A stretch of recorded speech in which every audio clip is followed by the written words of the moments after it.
wanna spend my life with you all day. You say that you love me, is it true? You say I'm the only one that's all for you. Okay, make me feel away, make me feel away. Shorty so damn dangerous, fuck me like I'm famous, yeah. I've been so impatient, so glad that you made it here. Took my dick and faced it, shorty going crazy, yeah. Thought that you was playing, told me spray it everywhere. She want me to take it, what you tryna do? Hey, what's good, Josh? Man, Big J, aka MIA Poppy. We know that was that boy got knowledge. Good. That's great. See? I need some shit like that. It works. Go ahead. That's great. Hey girl, hey, it's your girl Receipt, and you are locked into That Girl Got Knowledge. You don't want to miss this episode. It's great.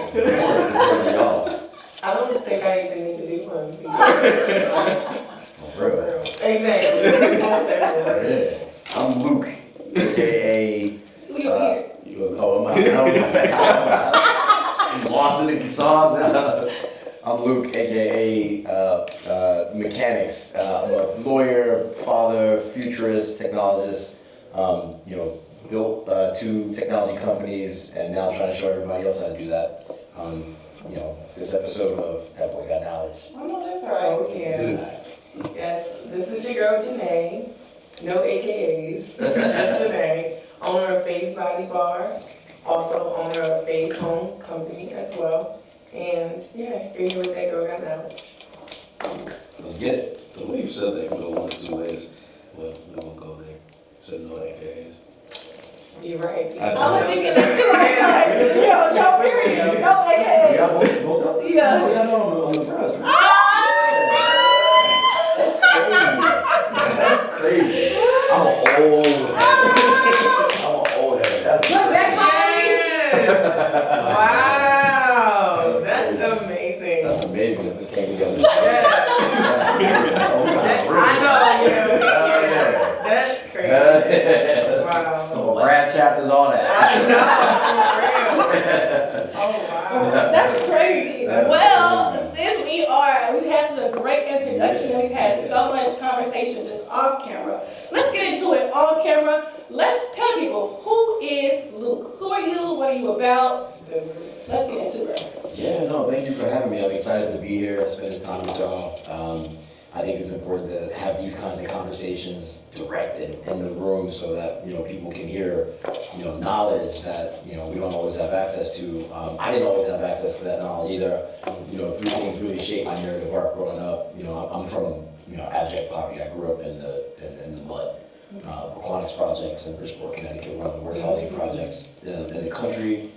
It's now demolished. I grew up in Bridgeport in the 80s and 90s. Bridgeport's probably, 50% the size of Baltimore, but like 150% of its problems. So we done had mayors go to jail, all that kind of stuff. Okay. That's corrupt. Yeah, very corrupt. Very corrupt. Very corrupt. They're trying to clean things up now, but along the way, a lot of lives and souls were just wasted. In the 80s, 90s, and the 2000s, just all that, drugs and other things. So I was I couldn't escape that either. My father basically was in prison most of my life. When I was 12, I had to testify against my own father.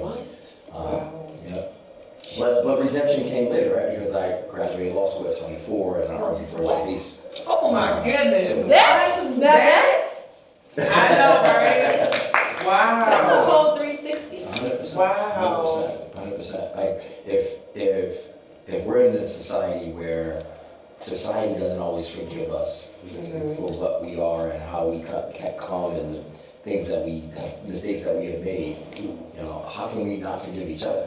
Right? Like we gotta do more to forgive each other. Wow. We gotta do more to move on from the difficult challenges that we face and that we put on each other. And so I was fortunate enough to have that opportunity to argue for my father's release and successfully got him out as a 24-year-old lawyer. So when you ask me a question of who I am, really who I am stems from those experiences as a kid growing up that defined my narrative arc and taught me all the great things that I could be. Because that same year that I testified against my father was the same year that I got into this program called Nifty.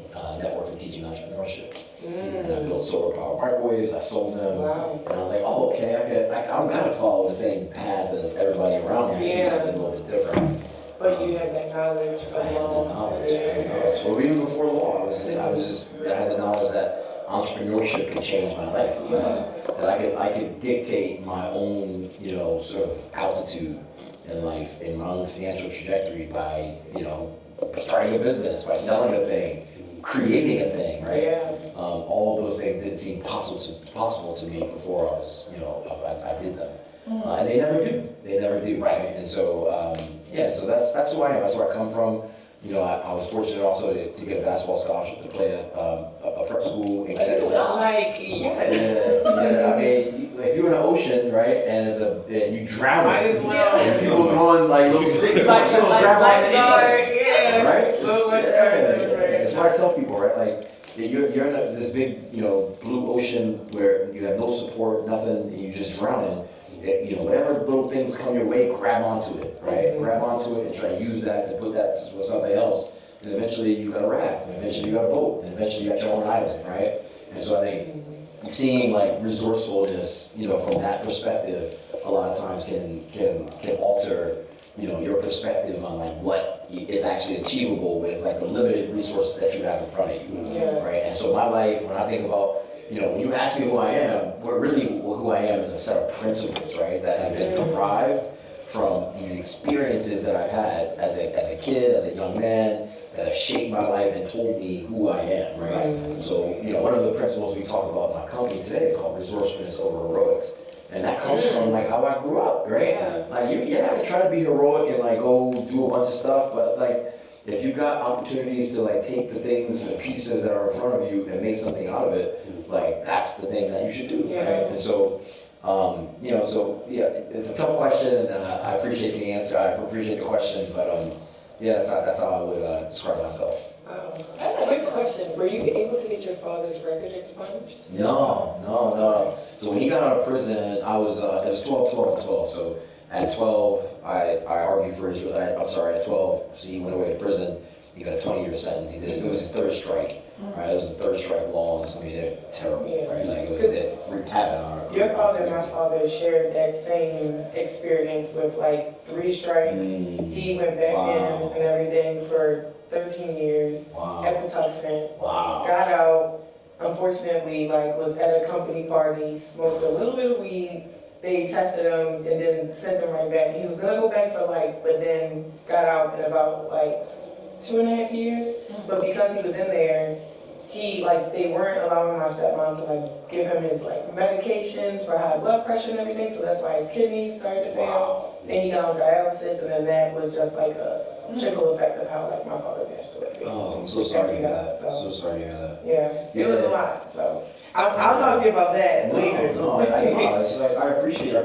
Like I think there's a common bond between all of our stories. Because a lot of what we endure as Black people comes from trauma and slavery and all the things that like have stemmed from that experience. And so like I'm the last person to judge somebody or point a finger or whatever. If anything, I'm looking at them dudes like trying to help them, right? And so like people ask me this question all the time, like, Luke, why are you short with your chains on and all that stuff? Like, 'cause I'm a corporate dude, right? But you have them hidden though. Like you low key. No, you low key with it, like.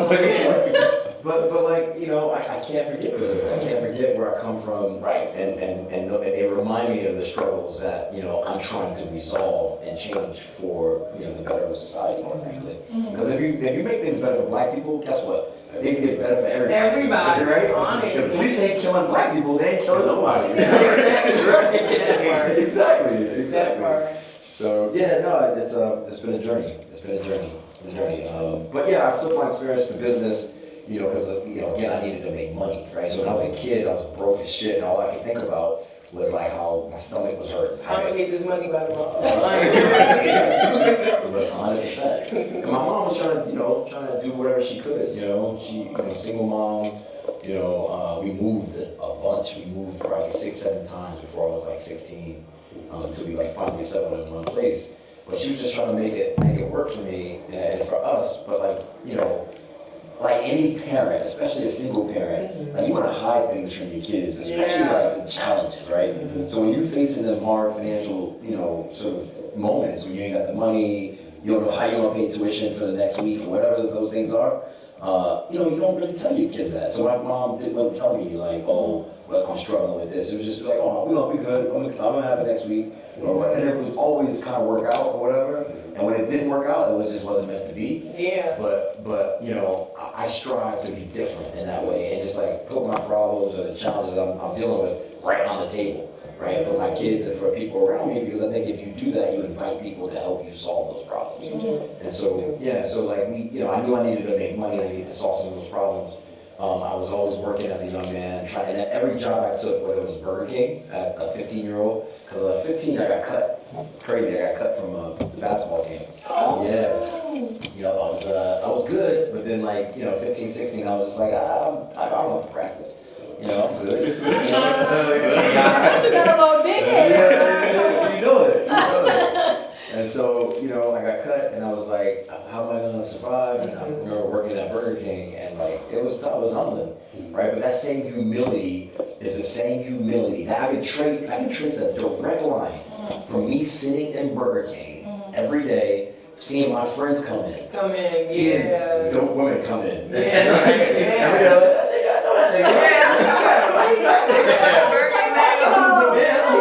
Oh no, he ain't girl. Right? And so dealing with, I could draw a direct line from the humility I was able to develop in that moment to building a tech company, right, that's growing 300% year over year, that I raised $6.5 million for, right? And I had to, in the first iteration of it, I had to go do the job, right? Because our application was an on-demand repair app for your mobile phone.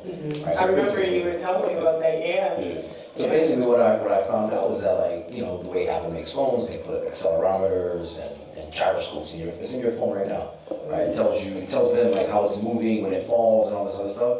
So it's if I can tap into that, then I can figure out when you break your phone and immediately start helping you with a repair, replacement, or some other IT service, right? We ultimately were selling into the corporates, right? So we sold into T. Rowe Price, Home Depot was my client, Carlisle Group, all 37,000 NYPD police officers have my app running on your device. Right? My app today is on roughly a quarter of all phones in the U.S. The company I sold it to has a real tight relationship with T-Mobile, and now our app basically runs all of T-Mobile's service. So if you have a service event, that's all my application that you're using. I'm on your phone right now. So that's crazy. Assurance. Yeah. Oh, okay. That's 2 bars. Wow. Yeah. That's a huge company. I remember when I was talking about my internship, they were one of the people, we had those career day weekend. They were definitely recruiting hard. I was like,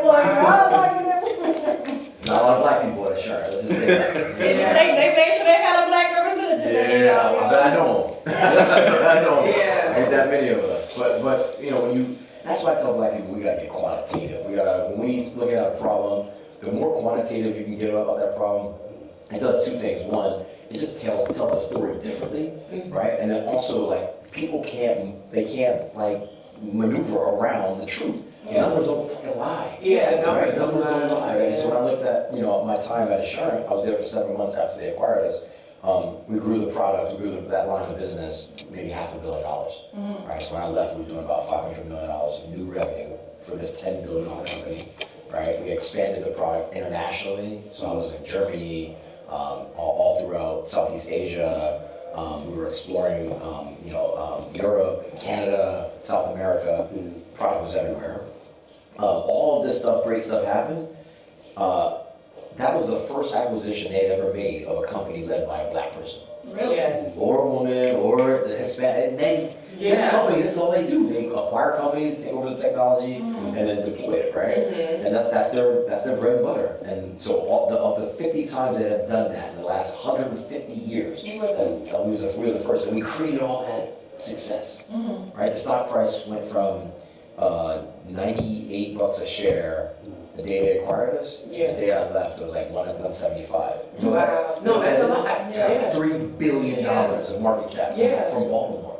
like a nigga from Baltimore, right? Yeah. Like, how, Like, for real. they don't connect them dots, right? They don't know. Because if you connected them dots, you say, I gotta write more checks for black people that are doing technology. Yeah. Because they're gonna make something that's gonna be really valuable to me, right? Absolutely. And so, And we got ideas. Like, We do, and I talk about that all the time. Even at my company, I'm like, why are we not like in HBCUs? Like, why are we not more into like the black community, especially with us being like an education company, an education tech company? There's so much that like we have to offer as like black people. Like we need to be in the streets, we need to be in the fields, because these other companies are, Google's out there having fellowship programs, all these other big companies are having like these fellowship programs connecting black people to these opportunities, or at least trying to. that's right. Yeah. That's right. I think it's sometimes that when you're a successful black man, you like you get out and then you don't look back. So Yeah. and you don't leave breadcrumbs either. So it's Yeah. like the person looking at you like, man, how do I get there? Yeah. I don't even know how to get there. He's there, I'm here, there's no trail for me to see how to get there. And it's Yeah. like, well, I'm stuck. But what I do see, this person on Puerto Rico money and selling drugs, okay, he's closer. There it is. So if people who are successful leave breadcrumbs, something, some type of information, Yeah. maybe funnel that way rather than the other way. And also though, I feel like there's also a space where, you realize like I may have to learn the game first before I can even give it back to my people as well. But then sometimes like that can take years, you know what I mean? So yeah, I feel like that, like those two things, I feel like maybe why it isn't like, we're disconnected. You know what I mean? So There's a lot of reasons, right? Like, education is a component of that. Like what they're teaching in schools is not like. Absolutely. listen, Nothing. I'm actually an 8th grade computer science teacher right now, like on the side. But I love it, but they're not really teaching these kids like Yes. The game, like they don't teach us how like this thing fits into a larger picture, right? So like you becoming a coder is like kind of like becoming a lawyer. Lawyers and coders almost exactly the same. No, low-key, that's a very top secret job. Like I just held a training session. I volunteered for Big Brother Big Sister. Oh, yeah. And I was just talking to like the director when I was having like my regular interview, and she was like hearing some of like my experiences, how I've gone from like California to New York to here, like working. And I was like, yeah, like there's a lot of jobs out here that kids and people do not know about that can take you much further than the athlete, take you much further than the drug. Like these tech jobs, or even outside of tech, but like these, like you said, coding jobs, even my job, like I get paid well to be 26. Right. Like in Baltimore. in Baltimore. That's right. Yeah, so like there's so many opportunities that I feel like we don't know about it, and I hate that so much because there is that huge 100%. disconnect. And here's the reality of it, right? Like, well, again, like let's make this conversation quantitative, right? In the next 10 years, 50% of all new wealth, right? This is not my stat. This is Bureau of Labor Statistics, U.S. Bureau of Labor Statistics. 50% of all new wealth is going to come from tech entrepreneurship. Right. So like when you couple that with the fact that less than 1% of the $330 billion of venture dollars goes to black founders, right? Less than 1%. Less than 1%. I can count. Like I know all the companies that have raised money. Right? Only 870 total black entrepreneurs have raised venture capital dollars, more than $1 million in venture capital dollars, like all time. Right? And so like when you couple those two things together, like if we not in this game, we all the way out. Right. Like 50% of the opportunities for us to make wealth, to create opportunities for our community are just gone. Right? So we gotta be part of this game.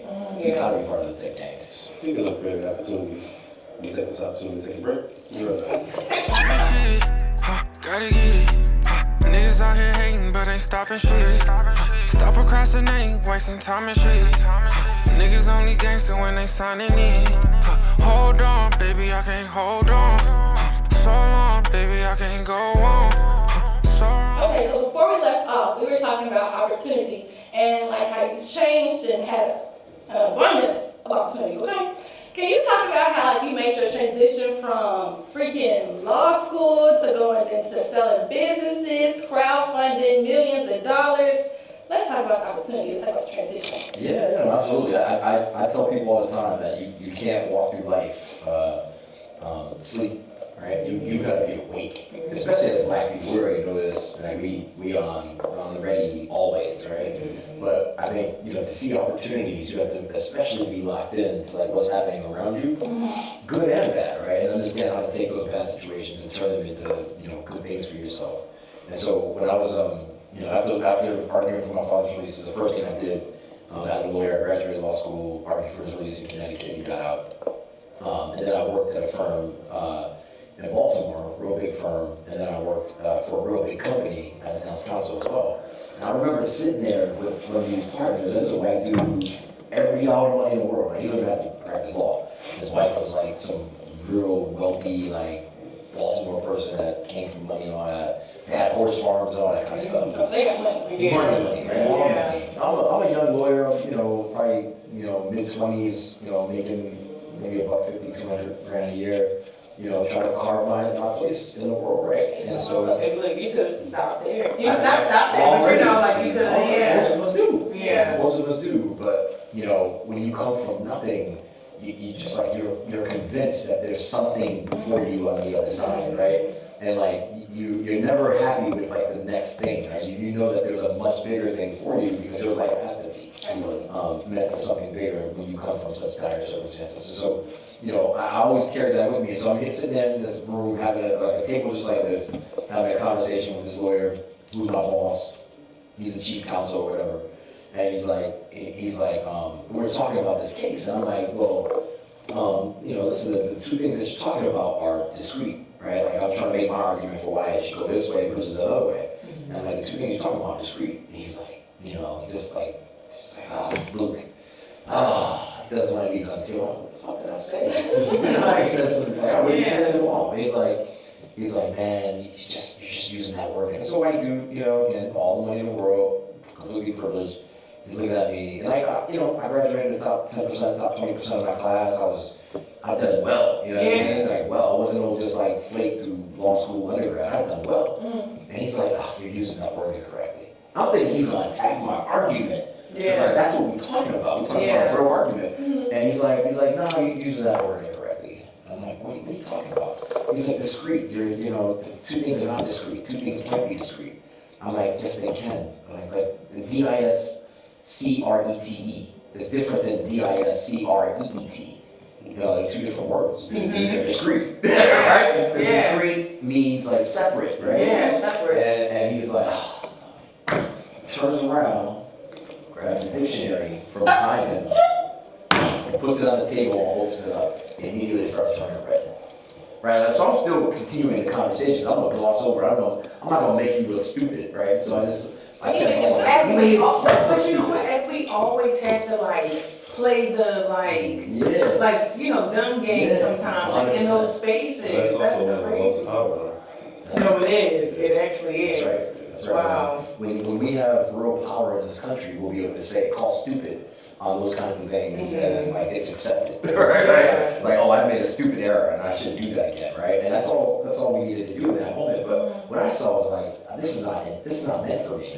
This is not my path. I'm not meant to be in rooms having conversations about silly, pedantic, use of words, right? I'm meant to be a king, standing on empires, helping other people build empires, right? And so if that's my known trajectory, where I'm supposed to be, why am I doing this? If you now see, let me bring inspiration. Especially if you've seen it.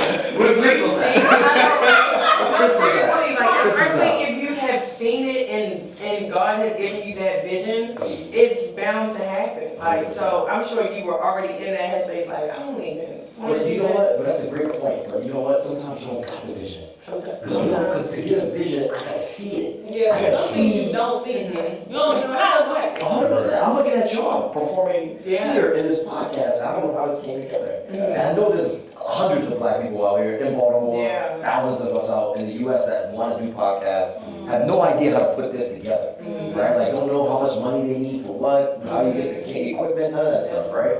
And so, like, sometimes you lack the vision or you don't have an example in front of you, but you know what feels right in your soul. Your soul. Right? You know what feels right in your soul. And so when I tell entrepreneurs all the time, when something don't feel right in your soul, that's a clue. That's a clue. Okay, I don't know why this don't feel right. I don't know if it lines up with my long-term vision, because I don't have that long-term vision for myself. You be presenting your good? Is that his generator nonsense?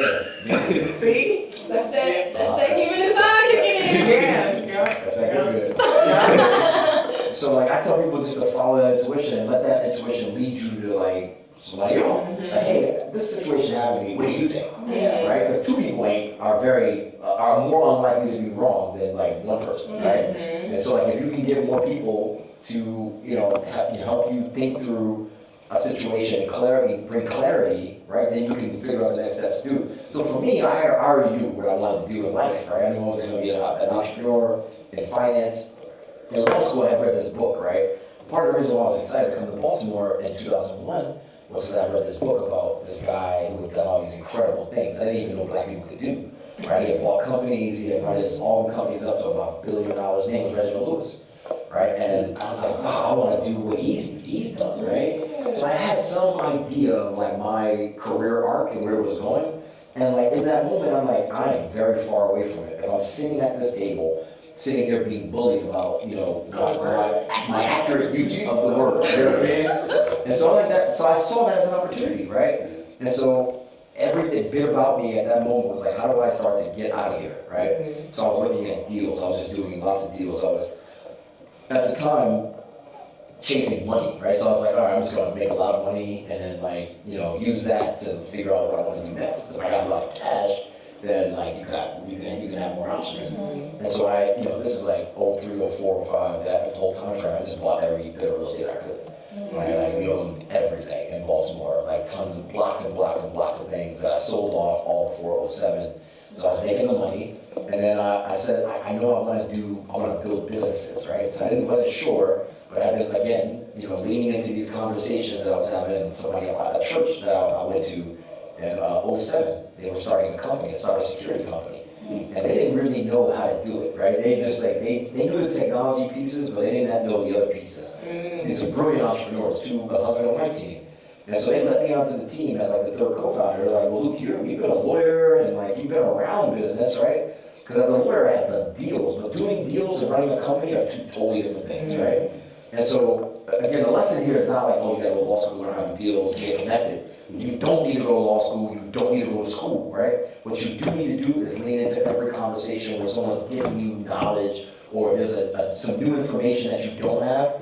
Like the more curious you are, the more you lean into that, the more opportunities you will discover for yourself, right? 100%. 100%. So I leaned into that conversation with Sam and Zalima, Caldwell, and they started this company called Technology Solutions. I was the third co-founder of that.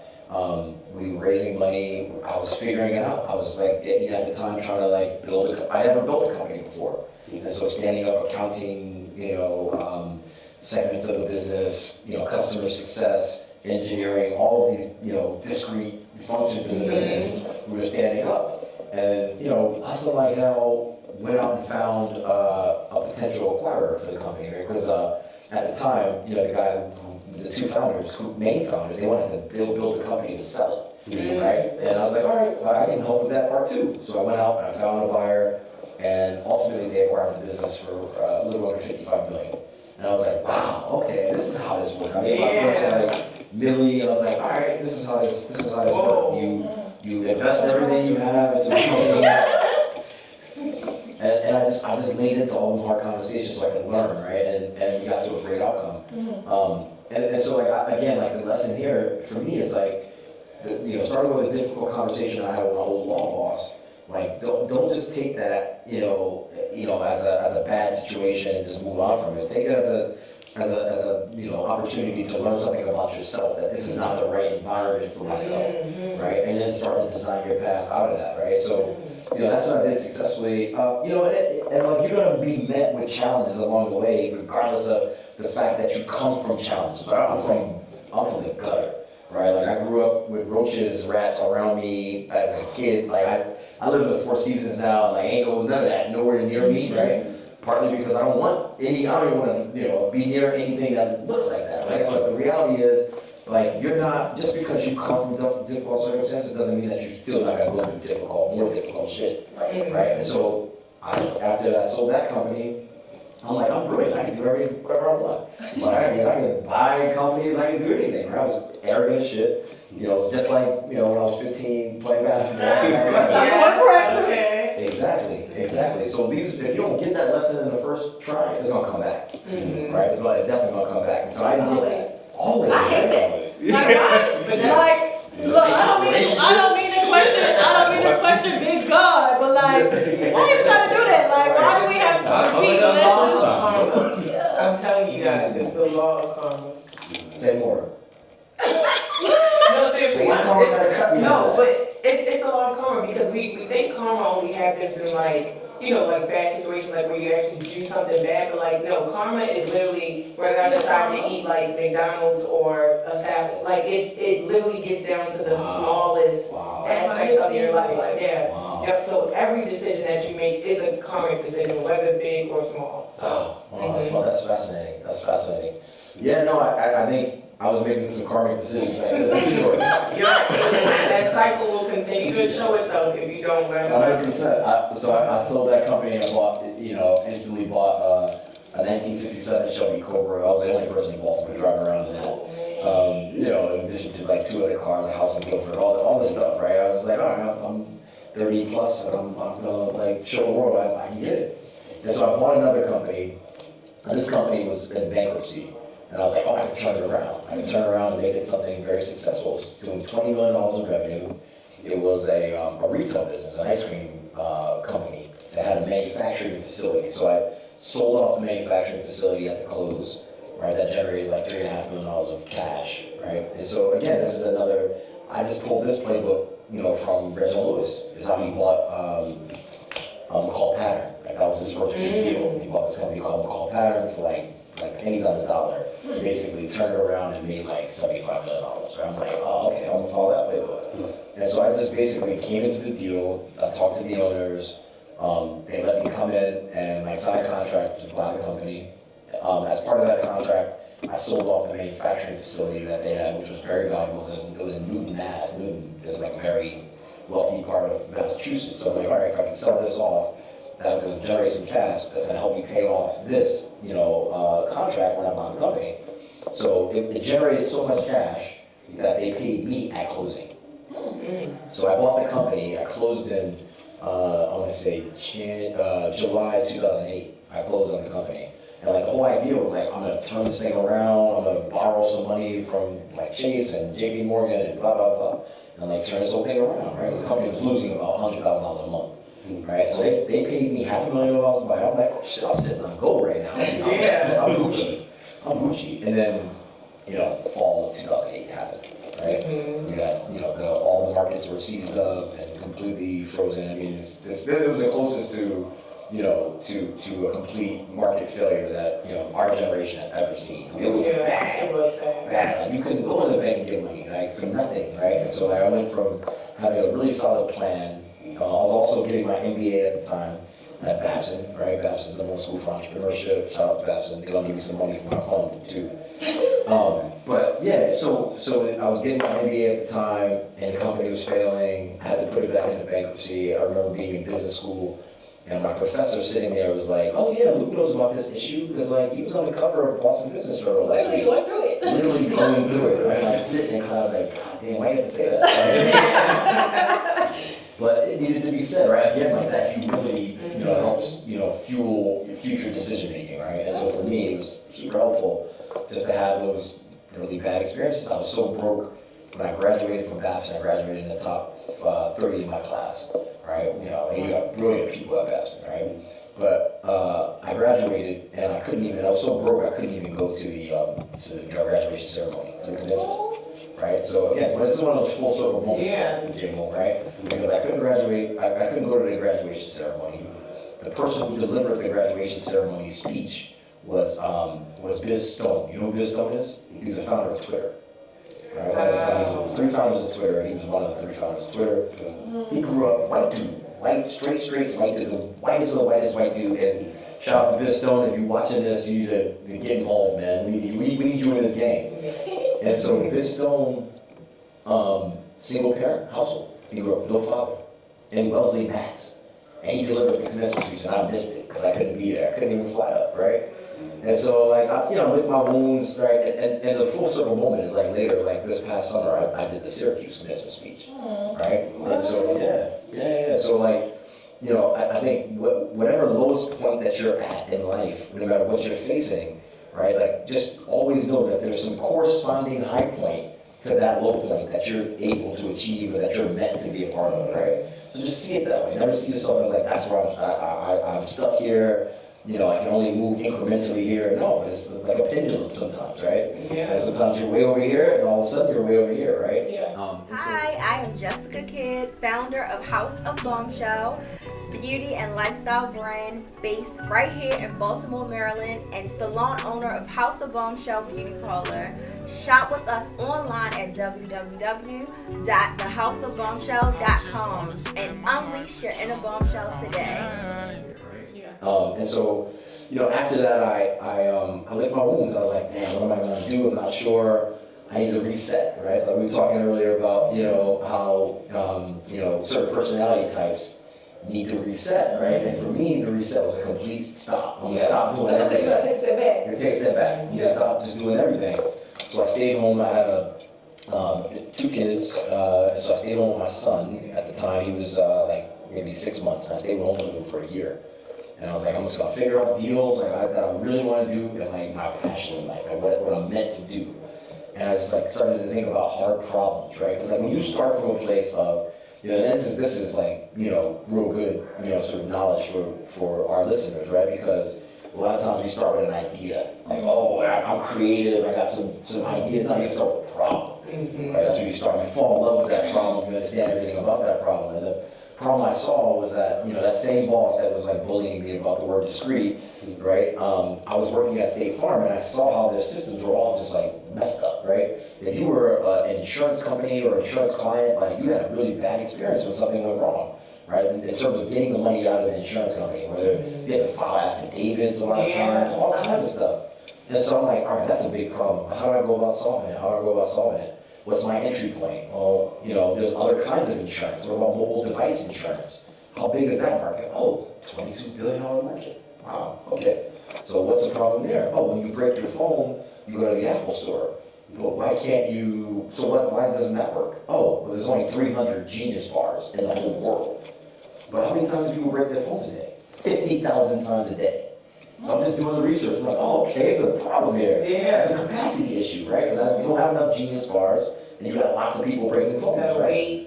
Hours, expensive. I need my phone now. I got clients I can talk to. Exactly. And so, I go back to when I was like 11, 12, a little shorty hustling, trying to figure out how to just like have a normal life, right? You go to school and on Monday morning, what does everyone want to talk about? I want to talk about what you saw on TV Sunday night, right? But I couldn't have them conversations. I'm faking my way through the conversations. Oh yeah, that shit was funny. Because we ain't got cable, right? But I hustled to go, connect the dots and make sure we had cable illegally at one point, right? As a kid, right? And so applying that thinking, right, to now thinking about this new business that I wanted to launch, right? This new product that was going to help people with their smartphones. Like that creativity comes from these moments when we don't got shit. Right. When we don't got nothing but like, an idea, And like, so I started to think about like what kind of crazy stuff could happen, right? Like if I just like, wanted people to have their phones back to them really, really quickly. Oh, okay. Well, what's inside of a phone? The gyroscope. What else is inside a phone? The accelerometer, right? All of these things like give you information so that Apple knows that just happened. Right, they're tracking that because that accelerometer and that gyroscope is a little tiny thing that just like stays stable, and when it moves around too much, I know that something went wrong. So I can tap into that, right? I can know more and then align one of my technicians or somebody else to come fix your problem really quickly, and then take that information and give it to you as a company so that you know what's going on in your system at all times, right? Because if I'm Home Depot, for example, I'm spending millions of dollars on these devices, right? For my 18,000 employees, right? Like, but now I need them to be repaired. So I just, again, careful observation of like all these things around me, right? And applying shit I learned, as a shorty, like the creativity, etc., baking that into this new thing, is kind of like how what got me off the ground, right? And again, you're never far away from problems, right? You're never far away from the struggle and the shit that we go through. So when I launched that company in 2014, you could look one perspective, it was like, oh wow, Luke made it do all this stuff, had a couple companies, successes and failures at that point, you know what I mean? But like, so I expected him to just rise from here. Well, 2014, the month after starting the company, our daughter, she was 4, then struck with stage 4 cancer. Right now she's got a Wilms tumor taking over her kidney. We found out on a Friday. By Monday we're in surgery to save her life. Go through a whole year of chemotherapy, radiation. As I'm building the company, by the way. Yeah. As I'm raising money. As I'm trying to hire a team. Right. All of that stuff. Right. And like trying to take care of my mental health. At the same time. Right. All of those things. Ultimately, she made it. She survived. After a year of chemotherapy, radiation, she's almost 14 now, living her best life. Right. Yeah. Her best life. I love her to death, but boy, she is every bit of like a teenager. Every bit of it. But yeah, so we're successful. We grew the company 300% year over year. A lot of shit I didn't know. I didn't know how to be a product manager, right? How to think about like building technology products and software. I didn't. UX design and all that. That is so interesting to me. Like, if I didn't like get into the field that I'm like in now, I feel like UX would totally be my thing. Like, I would never even have heard of UX. And that's what I was talking about earlier. Like, you wouldn't even know that it exists. Right. Like, what is a UX designer? That's right. Like, what is UX? Oh, you get to sit up here and literally interview students and try to figure out what they enjoy about this product, what they want. Like, and then design the product. Yeah. That's right. You would never, even my job, you would think that it's so small, but like literally every single word that gets put out, one of us wrote that. Like, somebody had to write that. Somebody had to write that. Somebody had to design it. It had to go through legal. It had to come back. And then, it's just so much that people are just. And you think about now, right? Like you have companies are modernizing, and like so their workforce looks more like people like us than it ever has before, right? The customers look more like people like us than ever before. So then the people who are designing the products, why are they all white? Why are they all young white boys, right? Like, who are they designing products for? Right? Like so, I think this next wave of technology advancement is really about taking into consideration all of the diversity, inclusion efforts that we've been talking about into the actual products that we're delivering. Absolutely, but then the gag is like because technology is going to technology. Now we're having conversations about well, it's like ChatGPT gonna take over. Like, is this gonna take over? Like, ChatGPT can take over my whole job. You know what I'm saying? Like, low key. So it's just never. Maybe. Yes and no. So like, not really, obviously, but it's just like it makes you more efficient. It can, but at the same time, it's just like.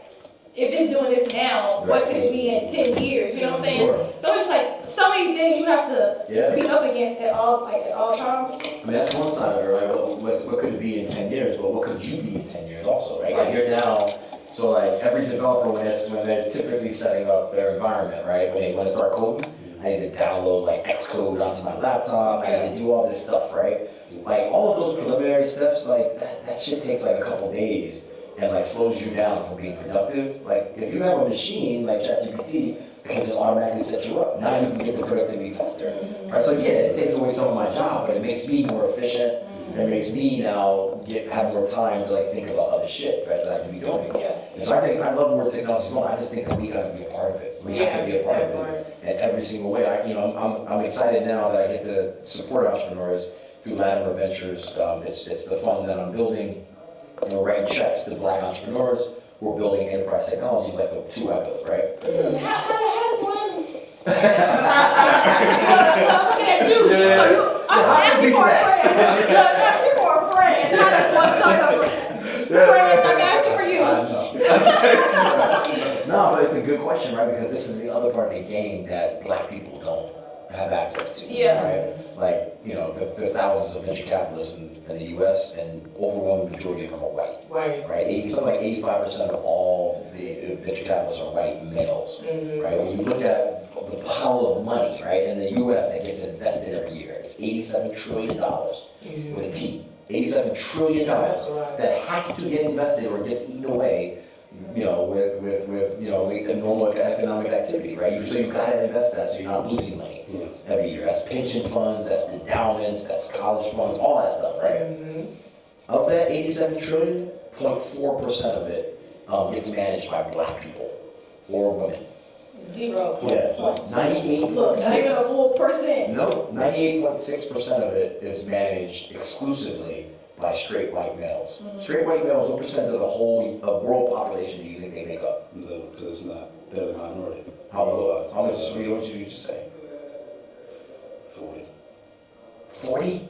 That's a lot. 4%. 4% of the global population is white. 4% of the global population are straight white males. Yeah. Right? And they own $87 trillion, right? And so when you, again, like, this is the game that we just disconnected from, right? Because like, to get into the, wealth management game, fund management game, like, you need to be coming with your own money first to set up your own fund. So if you ain't got a milli to start to go stand up your own fund, that's already, like, limit us from getting in the game, Yeah. right? But if you, and then, like, the way this thing is set up, they only want to write $50 million checks. So if you're only raising $50 million, I can't touch you, right? I gotta, that's too small of an allocation. I need to write a $100 million check, Yeah. right? So unless you build a $1 billion fund, but you can't build a $1 billion fund because I don't trust you, Yeah. right? It's like, oh So my it's goodness. chicken and egg. It's chicken and egg, right? So that's what I'm trying to crack right now. But I think the way I crack it is, again, the way I cracked everything else, by putting it right in front of people's face, like the quantitative proof that demonstrates that black people are well deserving of this money, well deserving of opportunity, right? So when I think about like checks I've written or folks that I want to support, like Ben Harvey, right? Ben Harvey is a brother from Jacksonville, Florida. He grew up in a house with 7 brothers and sisters. The most money his mother and father ever made was like 40 grand in 1 year, right? Like, he grew up in shit also. He left all that, ultimately went to college, 3 black colleges, got his PhD, I think from Bowie. Like, he's like a data scientist, right? But he totally down, right? Worked at NASA, NSA, Chief Data Science Officer at NSA. He's not even 40. He became the Chief Data Science Officer at NSA. Said, I don't have enough knowledge though to start this next company. So they go work at another company. Worked at another company that did big data stuff. He did very well there for a year. He only stayed there for 1 year and launched his company. Now the company is like taking off. He just hired the CTO of JP Morgan into his company as the CTO. This is the dude that grew up like I grew up, you know what I mean? Wow. And like, the company is on a trajectory to hit $500 million of valuation in like a year, right? Wow. And so like, I think that is what, sort of kills people. It's like, you don't want to give me this money, well, look what you're missing. Right. Look at the opportunities that we're creating, despite the fact that you ain't giving me the money. Yeah, exactly. Right? So when I look at this category of entrepreneurs like Ben Harvey, like Barack Jones, who just wrote $1 million check into his company, right? MIT founder, who was wildly discriminated against at MIT, and said, we're gonna build like little sentiment analysis and tell when people are being discriminatory. That ultimately became a big data science application that could tell, like, could read phone calls and all that kind of stuff, right? So if I got a big call center doing 100,000 calls a day, it could tell me how to reduce that number, right? And so his company has done incredibly well. We wrote a check to them as well. But people are missing these opportunities because black entrepreneurship is invisible to most of society most of the time, right? When I think about my time with Fixed, right, it's an application that was running on all the cops' phones, right? NYPD was one of our customers. And so our application was running on 37,000 police officers' phones, right? So when I would go to New York, whenever I pull up, I'm like, I see cops like, taking pictures with them and all that, right? But I began to think like, they see me as an entrepreneur that did this like cool, brave, technical thing. Why didn't they see, what's his name? Drawing a blank guy was choked to death. Eric Garner. Yeah. Why didn't they see Eric Garner the same way? Yeah. He's an entrepreneur. He's on the street hustling. I mean, my pops used to be the master of the Lucy's. I mean, how many people know the Lucy's? Yeah. Right? Lucy's and loose cigarettes. That's right? right. That's all. So we ain't got that Arkansas. See, I know because of Baltimore, so Lucy's. I mean, you buy a pack of cigarettes for you in a pack, and you sell one of them, each of them for $1. The pack only costs you $10, and you make 40. right? Maybe not. No, that's really a flip right there. That's a flip. But that's entrepreneurial. That's how it looks, and people don't see us because we're taking the bits and the pieces, resourcefulness, right? We're taking the bits and the pieces, the scraps that you're not willing to like really keep us fed with, and we're turning that into a whole. We always turn, what is it, something in the gold. We gonna make it work. We're gonna make it work. But We're gonna make it work, but then Absolutely. everybody sees that as something else sometimes. So I think, I think entrepreneurship can take you a lot of places. Really excited about the journey that it's taking me on. yay, I love that for you. We had a really good conversation. Yeah, it was great. Can you please let the people know where they can find you Yeah, at? 100%. On this camera over here. Yeah, come find me at No Mud No Magic on Instagram. You can find me on LinkedIn also. My website is www.nomadnomagic.com. Super accessible. Excited to just keep building with your audience. This man writing checks, okay? I better get in contact with him. He writing